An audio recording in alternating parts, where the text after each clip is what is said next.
All Hit Radio.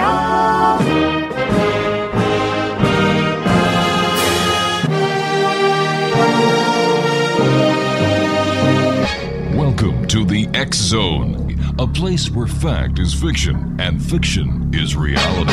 Now, here's your host, Rob McConnell.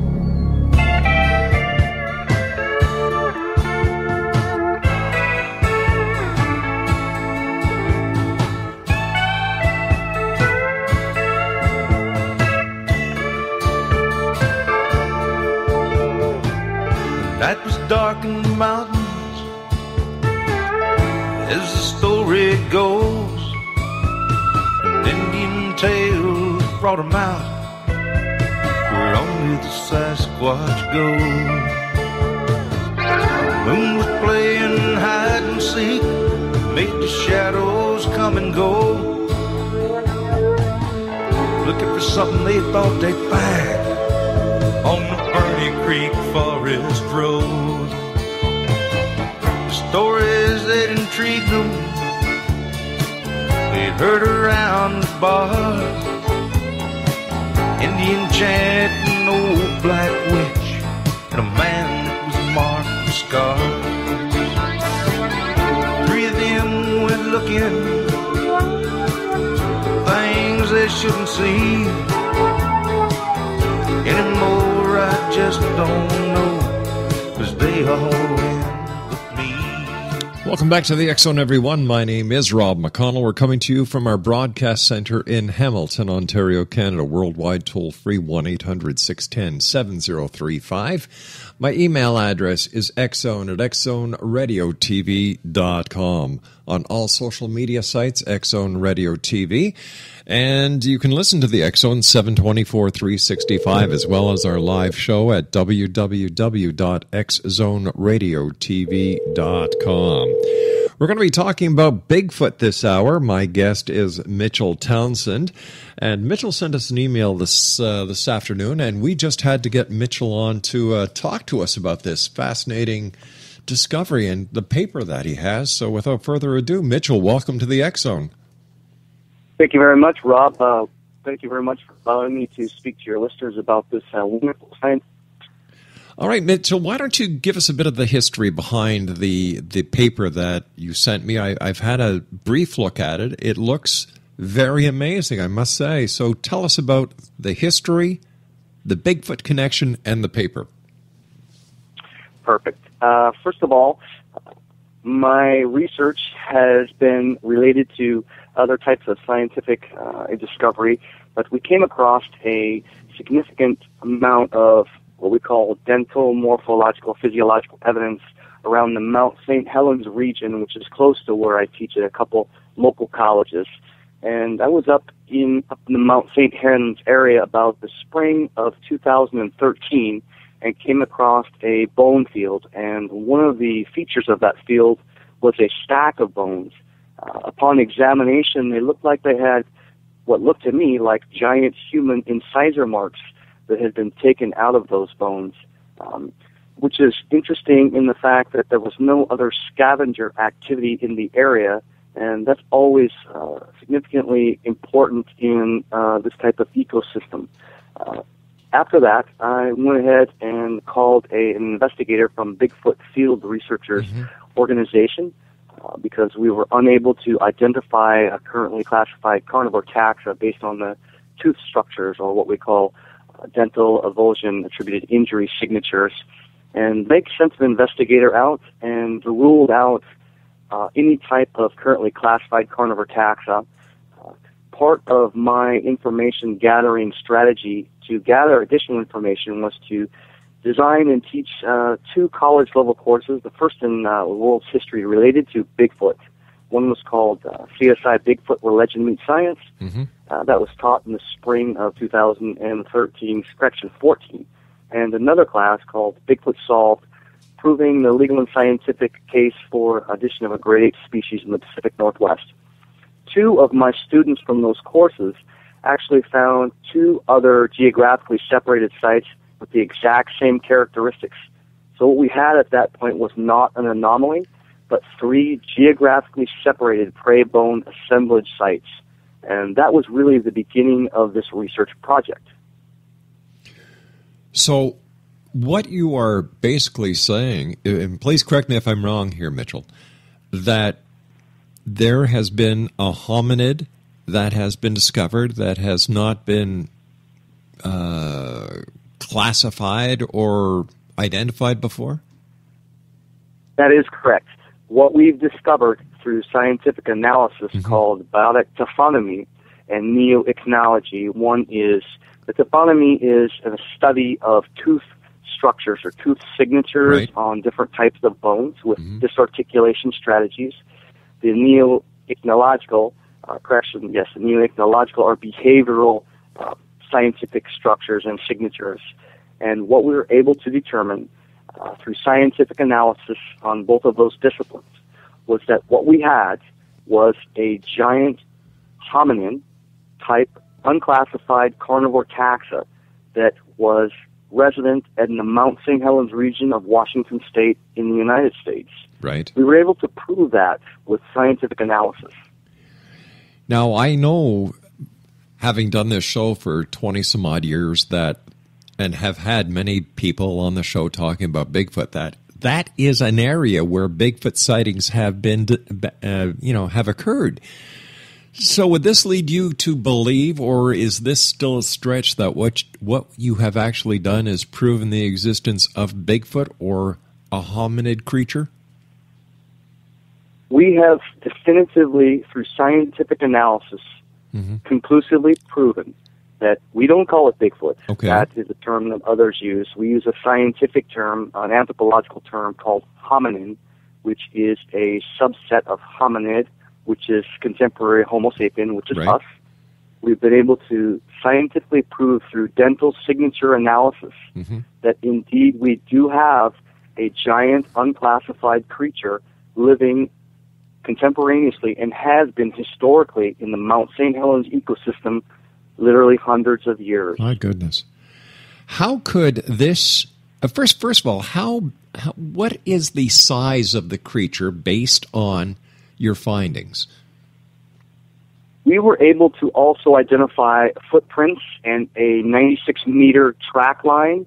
We were able to definitively reconstruct those footprints at 16 inches by 7 inches by 4.5 inches at the heel, with a step length of 72 inches and a stride length of 144 inches.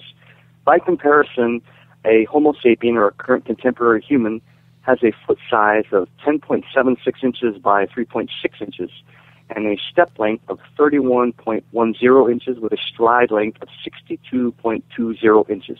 So what we have is giant footprints that are at 43% width to length ratio, as opposed to a human footprint, which has a 36% length to width ratio, and a double stride and a double step length, which is beyond the capacity of any contemporary human being that we've ever measured. And we had NASA do the calculations on that, and we were able to definitively prove that step and stride length was over double the size. But the most important part of the research is the dental structure signatures.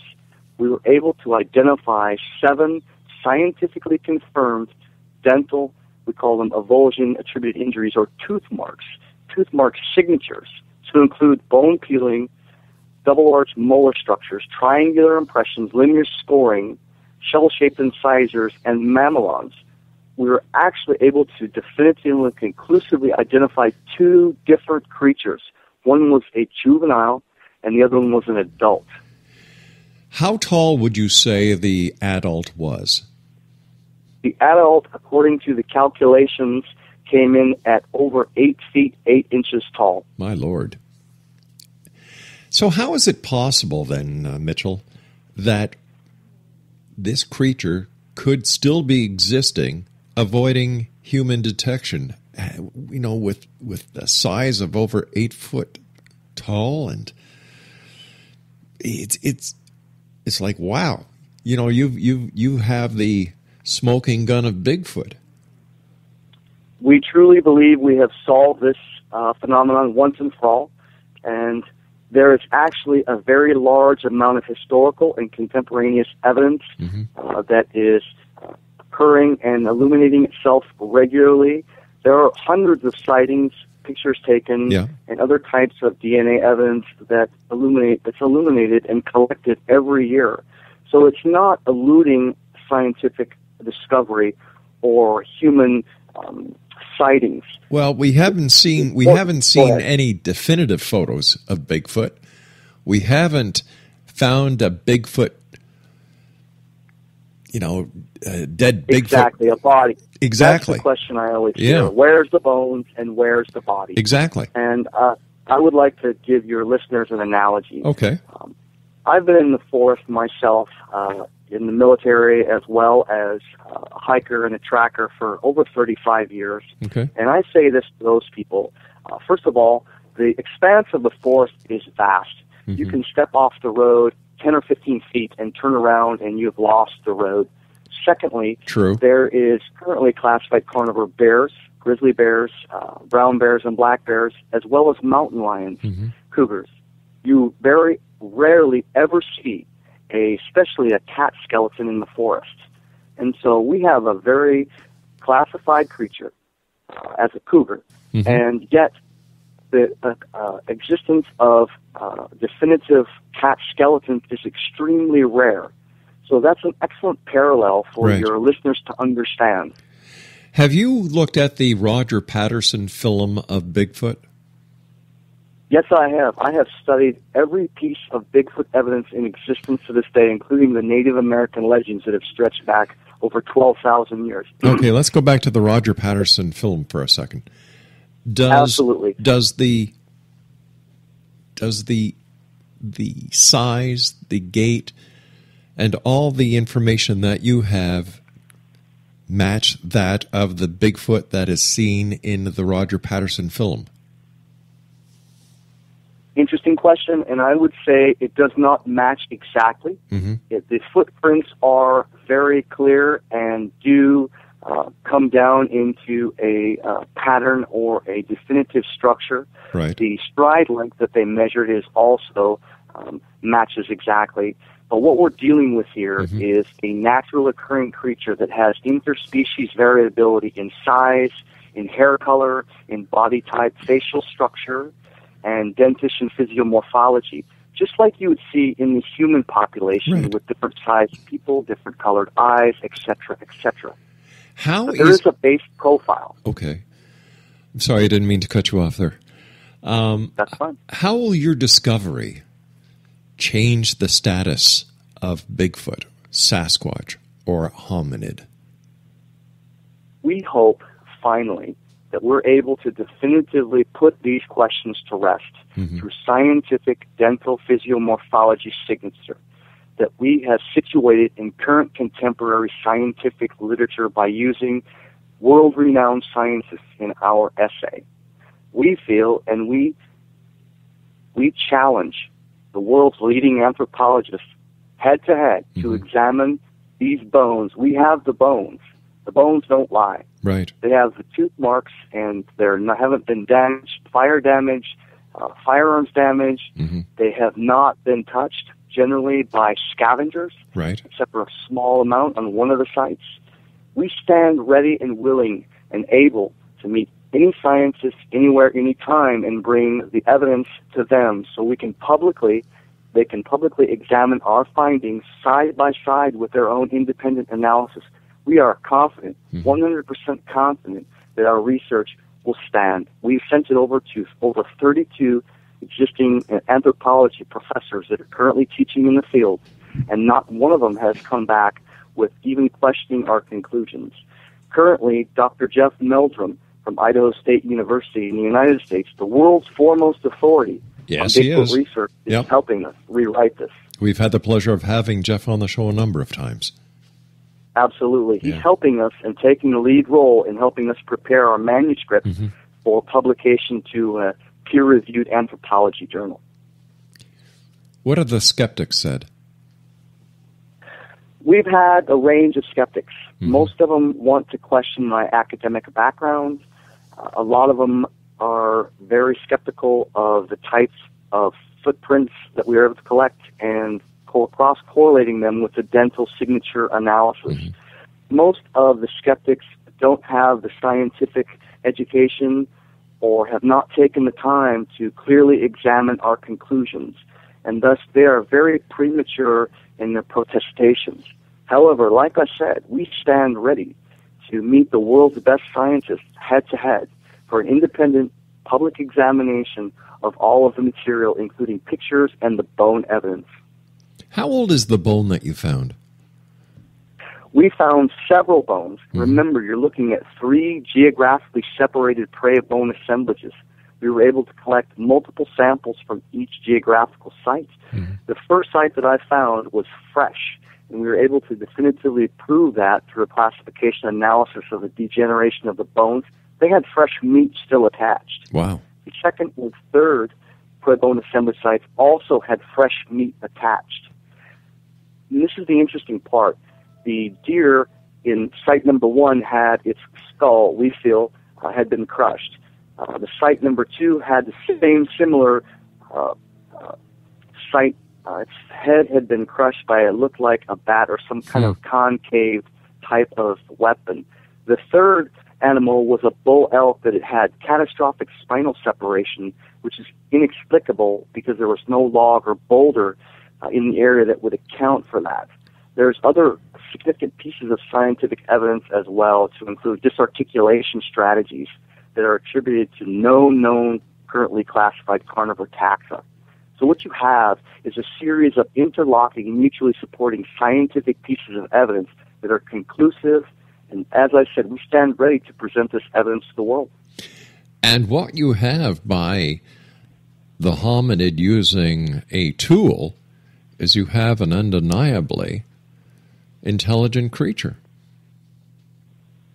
I would say this, and we want to be very careful, is it would take additional research to say that there's tool use. The most important part of our paper is the dental structure signatures.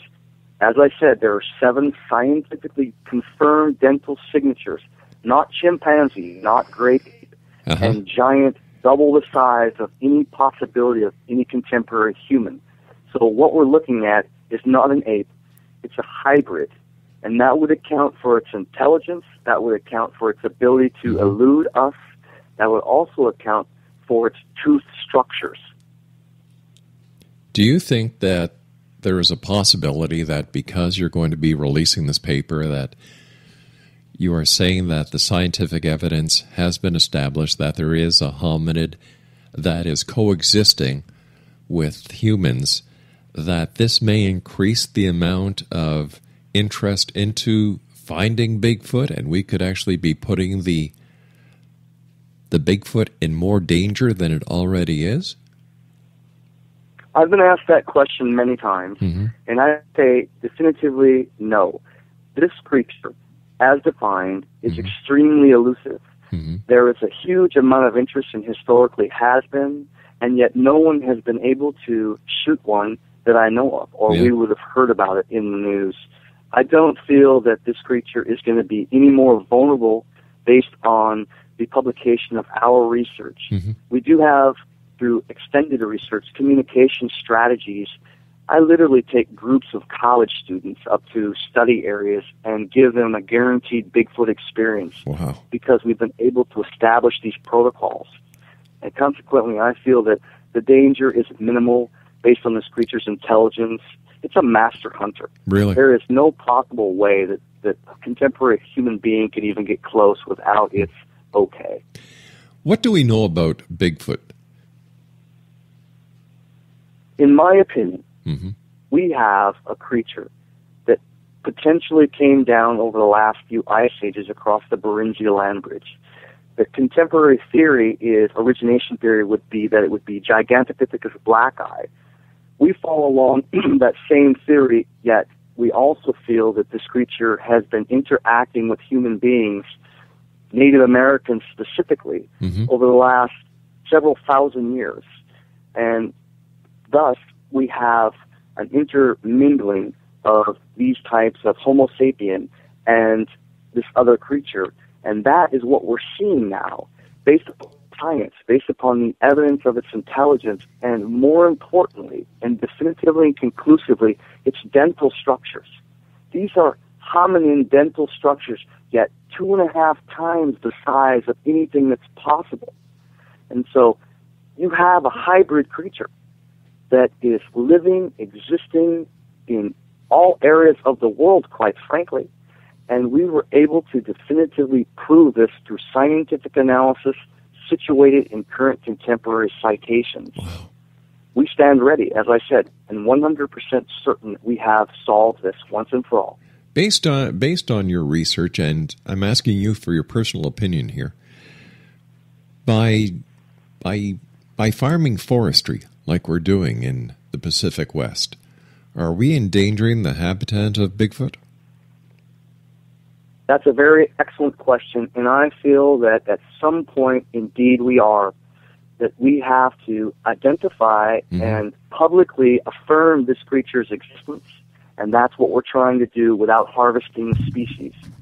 Once we have the scientific community, the mainstream scientific community on board, then we can talk about habitat preservation, conservation, and studying this creature in such a way as to give it a protected status. And that is our concern, that we provide this scientific research in a manner that allows mainstream science to walk through the door without the stigma being attached to these scientists. And that's why we did not use the term Bigfoot or Sasquatch within the research paper itself. Could you share with us some of the legends that the native people talk about Bigfoot? Absolutely. I did a study of 16 different languages, over 700 different tribes from the tip of Alaska to the tip of South America. And one of the things that I specialize is data visualization analysis to examine all of these different ideas and legends and determine if there's commonalities that emerged. And there are. The top 4 words that were used in this examination were cannibal, killer, red-eye, and rapist. And the last one is unfortunate, but it would support the hybridization theory. And you're looking at red eyes, you're looking at sagittal crests, you're looking at massive musculature. You're also looking at the ability to enunciate speech, which translates into culture, which translates into communication strategies.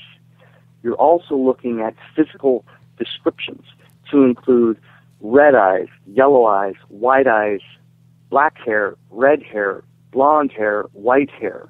So once again, you're looking at interspecies variability, a naturally occurring creature. These Native American legends, or ethnographies as we call them, are cross-paralleled with Western Caucasian ethnographies. There's a large amount of those in the BFRO website, Bigfoot Field Research Organization. And I cross-reference both of those types of information, and they are almost in lockstep parallel with each other.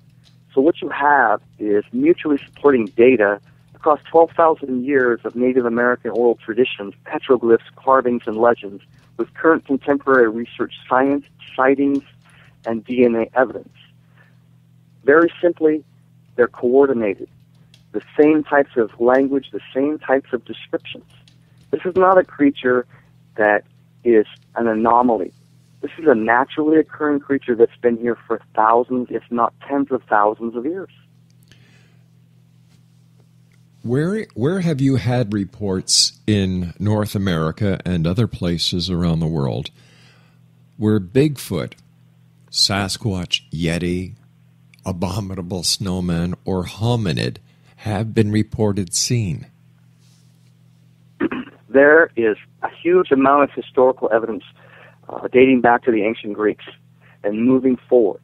You have sightings in Australia. They call it a different creature. They call it Yowie, which is within the Aboriginal cultures.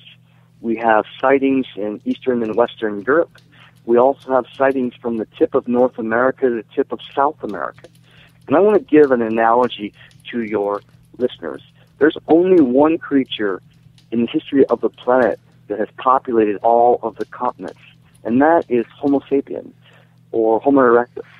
And we always ask ourselves, how did they get there? Well, they walked.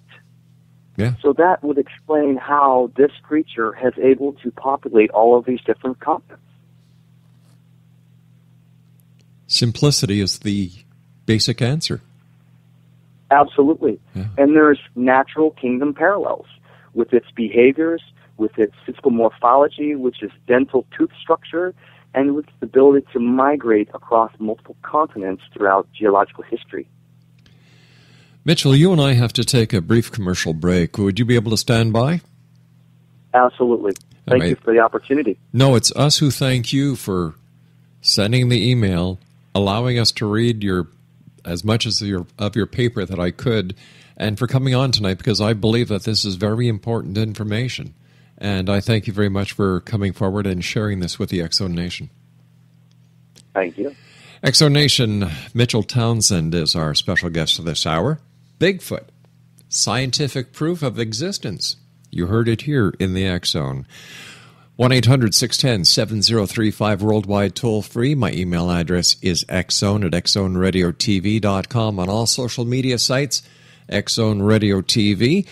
And you can listen to the X-Zone 724, 365, as well as our live broadcast on the X-Zone website at www.xzoneradiotv.com. And, of course, Monday through Friday from 8 p.m. until midnight right here on the Starcom Radio Network. My name is Rob McConnell. We'll be back on the other side of this break. Don't go away.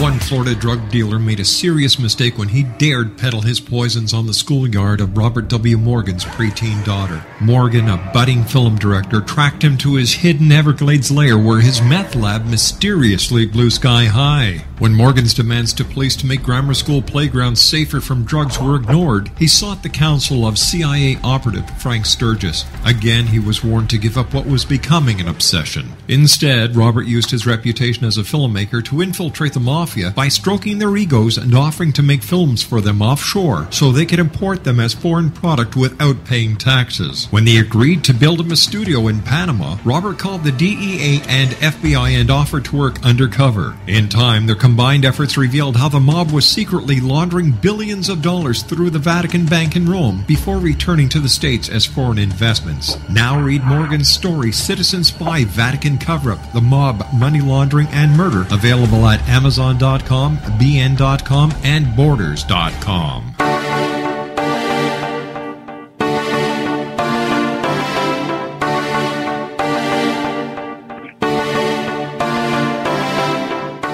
What if someone told you could live to be 120? Would you believe him? What if he told you the Bible guaranteed it? All you needed to do was follow his rules and buy his products. Would you do it? What if you invested 20 years of your life in him? What if he tested his substances on your child? What if your child became brain damaged as a result? Meet Dr. Tyler Belknap, a fast-talking Texas admin turned health guru. At the helm of a vast health food and supplement empire, he has established himself as the authority on nutrition and longevity. But what his followers don't know is that his products are laced with bizarre psychoactive substances from genetically modified plants developed in his very own secret lab. No wonder his customers can't stop using them. Tyler Belknap will stop at nothing to keep his edge in the market, even if it means experimenting on children.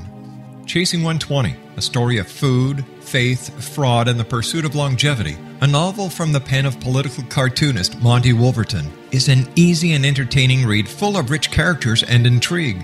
It hits home in a world filled with all kind of hucksterism and offers a glimpse of what can happen when GMO technology falls into the wrong hands. Chasing 120 by Monty Wolverton. Get your copy today at www.ptm.org/120 or on Amazon.com.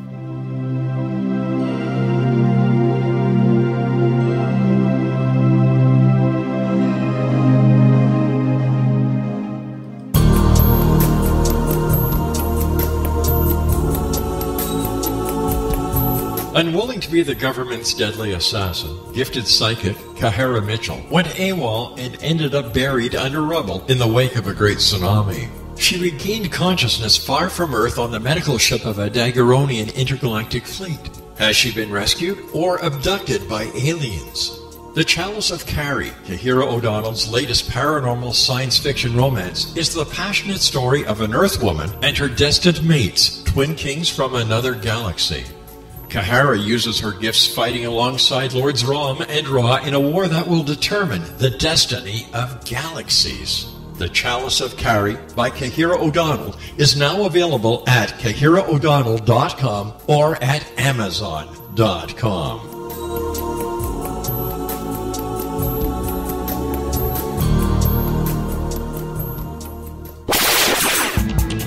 Ever wondered if your advertising dollar is really working for you? If your ad would have been here, you and more than 4 million people would be listening to it right now. Contact ads at XZoneRadioTV.com.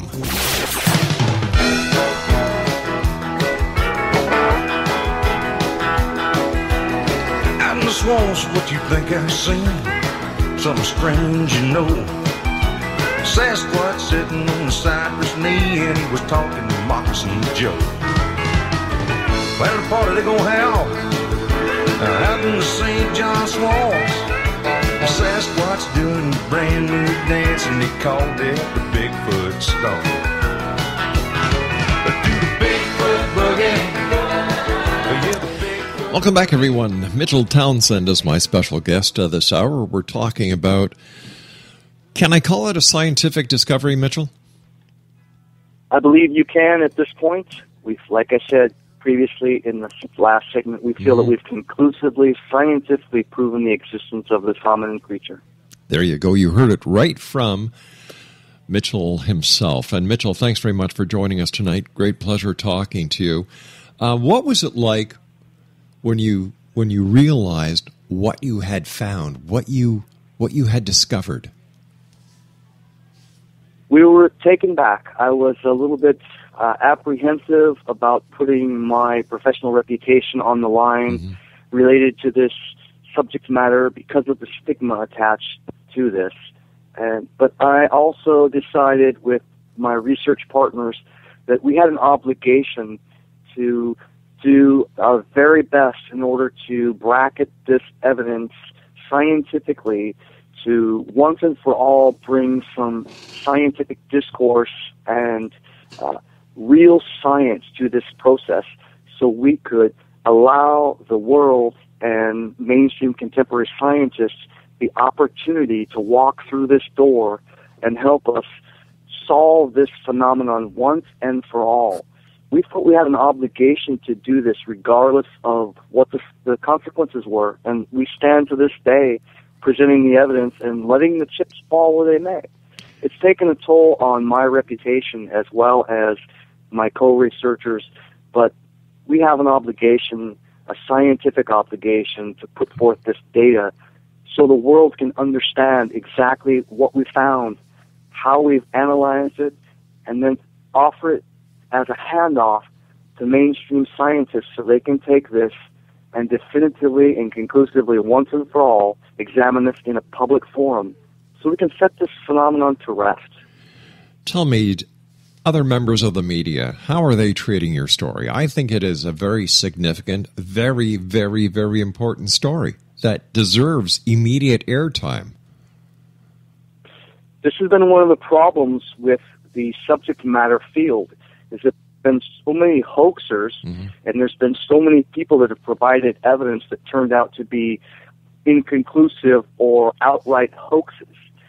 And that has unfortunately created a situation where people are shying away from possible scientific evidence processes in order to solve this. We feel that our evidence is conclusive, not fake, what we've done. And because of that, we wanted to put this evidence forward for the world to examine and show that it's impossible to hoax these tooth marks, period. So how is mainstream media treating you? Are they the just... radio, mainstream radio has been very receptive. We've done several national interviews. Right. We have contacted several television stations, including the Discovery Channel, the Animal Planet. Right. At this point, they've ignored us completely. That is so Unfortunately, wrong. it's just an amazing situation, and we're hoping that by giving these interviews and by not charging any money whatsoever and offering this material for free, that we can build a wave of credibility that forces mainstream scientists and the media, print media, radio media, and television media to just have to and be forced to confront this. You know and what we stand ready to head to head. You know what I don't understand? I've been in the media for a great number of years, and it seems that stupidity reigns at times. For example, mainstream media will cover a story about a Bigfoot found in a block of ice in a freezer. And I could give you example after example after example after example after example. And we're talking about stories with people who have no credibility or who have never been heard about before. Here you have a story where the members of the scientific community have come together, yourself and Jeff Meldrum. I don't know who your other associates are. Right. You're saying, listen, we've got nothing to hide. Here is our story. Here is our proof. Here are our findings. And nobody's jumping. It boggles my mind. It boggles my mind. It does, and it's quite distressing to agree with you. We see a shallow intellectual capacity, it seems, and it's increasing, related to the media, related to sensationalization of different types of stories that have no relevance in human history or human development. And it is distressing. But what we feel is that this time, through these types of interviews, we will build a momentum that will force the media, will force mainstream science to try to disprove our findings. And that's what we want. We challenge every scientist everywhere on this planet to go head-to-head with this evidence for free. We're not making any money. We spent 4 years putting this together, countless thousands of hours, and a lot of money to put this research together and present this in a forum and a format that can't be discredited. And that's where we stand at this point in time. We want to build the momentum that forces mainstream science and the media to stand up and say, wait a second, this is not going away. We are not able to prove this is a hoax or a manufacturer construction. The bottom line is the bones don't lie, and we provide them free of charge to any scientist who wants to make an examination. I don't know what else more you could do to make your case so compelling. You're saying, here's the proof, check it out yourself. We're challenging you, the other members of the scientific community, to prove us wrong. You're absolutely correct. Yeah. And I can't explain the disconnect between what we have and what we're seeing. There has to be the stigma attached to the research is part of the problem. We've known that historically. Yeah. That's part of the reason we wrote a very high-level scientific paper that didn't mention Bigfoot or Sasquatch in order to open the door for mainstream science to be able to walk through without risking their reputation and their credibility. And Dr. Meldrum has stepped forward. The other 32 PhDs that we sent it to don't want to be publicly identified without written permission. And I understand why. Sure. Because they don't want to be associated with the stigma attached to this, even though we have nailed it. We have proven it. And we stand ready to prove it in a public forum, anywhere, anytime, at any place on this planet. You know, just yesterday or the day before in the news, Professor Stephen Hawking has joined up with Yuri Miller. And Yuri Miller, the Russian billionaire, is putting $100 million into the search for extraterrestrial intelligence. You know, I think money would be more well spent if we discovered and investigated this planet first. And here, once again, I'm going to say it, that you and your colleagues spent your own time, your own money, 4 years of research on your own.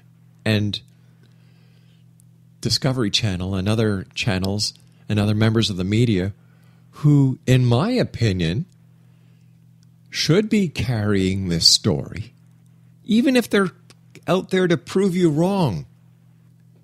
They should be carrying this story because of its great significance. You know, you're worried about extraterrestrials that may be out there. And here we have a group of scientists who have a discovery that proves a legend and a myth to be real, and nobody's paying attention. Boggles my imagination, my friend. It truly does. It is quite distressing, not only for myself and our research team, but for humanity in general. I completely understand your disconfirmation related to the huge amount of money that's being spent in other projects. Yeah. And yet we've done the work, we've done the research, and we are prepared at any time to present all of the evidence in any forum. We prefer a public forum. Sure. That way there can't be any cover-ups. And once again, we challenge the top scientists in the world to prove us wrong, because that's what it's going to take. And I guarantee to your listeners around the world that that's not going to happen, because it's inclusive, it's clear. It's whoops, I'm sorry, we're starting to lose you here, Mitchell. Are you still there? Clear. Mitchell, we're starting to lose your feed. Are you still there? I'm still here. Can you hear me? Yeah, now I can. Thanks, Mitchell. You know, the newspapers, the TV, the radio has been filled with the spacecraft that went to Pluto. Big deal. Doesn't affect me. And yet, what was it, Craig? Minimum $700 million on this project? Has to be a minimum. And, you know, we spend millions and millions and millions of dollars in going to Mars, millions and millions of dollars to go to Pluto. Take years of paying scientists, years of paying physicists, years of paying the people who sit in the control rooms, software engineers, hardware engineers, flight engineers, technical technicians, and the list goes on. Why? That's a very interesting question, and if one examined it dispassionately, one could come to the conclusion that it's just about money. It's about sponging and reducing the amount of money that's available for other types of activities and creating a situation where it's an unlimited, great sucking sound of capital that's, in my opinion, not being wasted but not being efficiently and effectively employed. And one wonders why we're not looking within first, in addition to looking outside. I agree with you 100%. Solve the problems here before you go looking for problems elsewhere. You know, all the money that they've spent on the Pluto project, going to Mars, I'm sure could have been better spent on the homeless, the hungry, education, finding alternative fossil fuel, and everything else. See, I would rather see the money spent. I would rather take care of the people on this planet first before we spend millions and millions and millions and millions in exploring the stars. Like, you know, I can understand man's thirst for space travel. I really can. You know, all right, we went to the moon. We landed a number of Americans on the moon. Hooray, we did it. But now what? Well, let's see. Mars. Mars isn't that far. Let's concentrate on Mars. Yeah, but come on, Mars. Everybody's expecting us to go there. Let's try something else. Let's go to Pluto. Go to Disneyland if you want to go to see Pluto, for God's sake. Take care of the people on this planet. I agree with you, sure. Yeah. It just upsets me to no extent when you go to, and I've had the pleasure of visiting many places in your great United States. I'm proud to be your northern neighbors. Whether it's in Montreal, Toronto, Winnipeg, Vancouver, Seattle, Washington, D.C., New York City, you find homeless, hungry people. Let's spend the money on them. Let's take care of our own. And here we have you, your research team, scientists, dedicated years of research, years of time, years of resources from your own pockets to come up with this scientific paper. You've done the research to the point where you can actually say that, hey, listen, here's our proof. Hominid. What do you mean you're not interested? It just boils my piss. It really does. I feel the same way as well, and I visited Canada and actually attended doctoral studies at the University of Calgary, and so I've had the opportunity to visit your great nation as well. I was actually also the higher education editor for a national Canadian magazine, Education and Technology magazine as well. And so I understand your consternation. I think we can do both with a more targeted and efficient use of resources. Exactly. But I tend to agree with taking care of our own people and disease eradication and education and medical care as a priority, as opposed to wasting trillions and trillions of dollars on extended space exploration at this point. So what is your next step, my friend? What are you and your fellow colleagues going to do next? That's a great question. And at this point in time, we've stalled. We're doing as many interviews as we can. We're trying to get the word out around this wonderful planet that we have indeed a revolutionary and amazing scientific discovery that begs and cries out for attention. And there's nothing more we can do except talk about it and get the word out and tell people that this is here and it's available and we're not making a dime off of it. We just want to hand this off to humanity and allow the world to look inside itself. And the bottom line is, Mr. McConnell, is how we treat this creature, how we treat this phenomenon is going to say a great deal about us as a species and who we are and where we're going and what we think is important, as opposed to the superficial and surface level entertainment that you see nowadays. It is distressing. But once again, we're going to continue to do interviews. We're going to shout from the rooftops, and we're going to do it for free in the interest of humanity. Well, if there's any way we can help you here, just let me know. You have my email address. In fact, I've sent you a couple of emails since you and I, during our commercial breaks. I want Wonderful, and absolutely, sir. And all we request is that everybody that we do interviews with just contact all of your networks and get the word out. We're trying to create a momentum that forces the world and forces mainstream science and forces religious leaders to accept this and to look at it. And if they want to come and try to prove us wrong, and if that's their orientation, that's just fine. We welcome the challenge from anyone in the world at any time, because we know what the science is, and we know it's accurate. You know, our time is nearly up for tonight. First of all, thanks again for coming on the show. I love your enthusiasm. Please give Jeff Meldrum my very best the next time you're talking to him.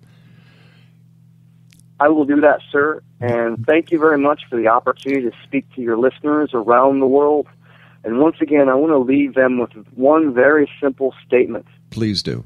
This is about you folks. This is about everybody on this planet.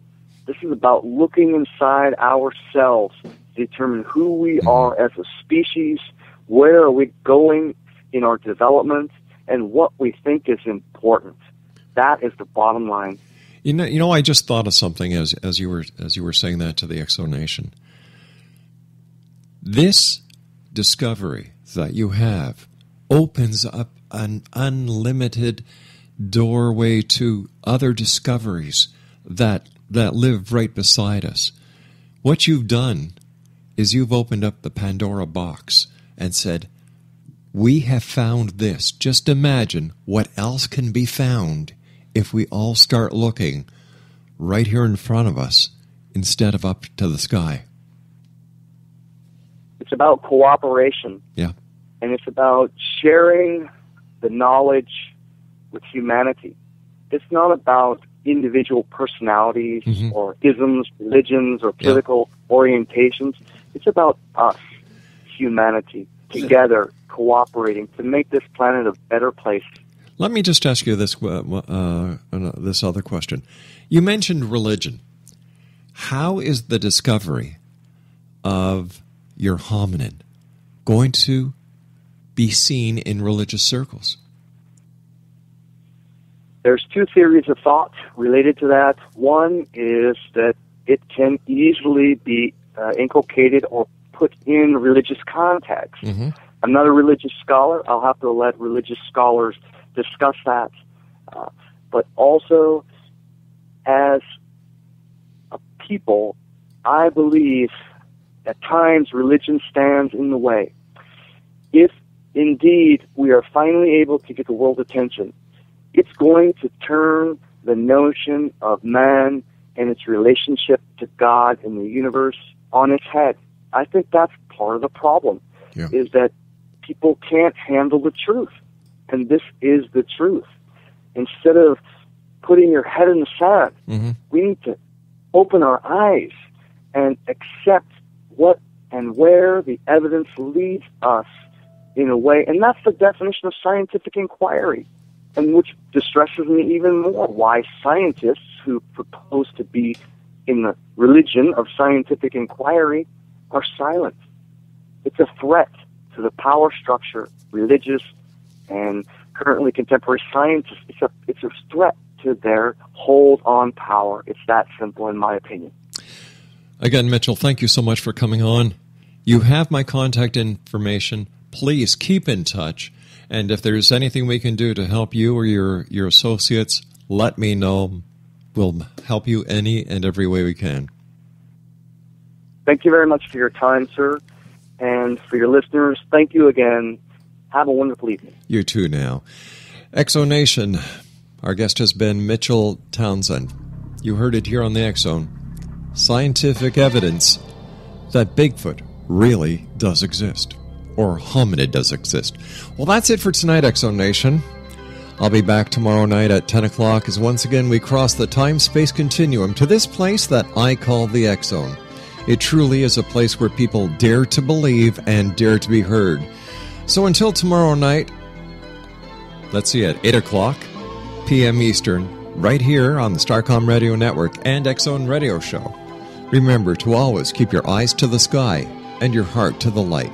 From everyone here to everyone out there, good night now.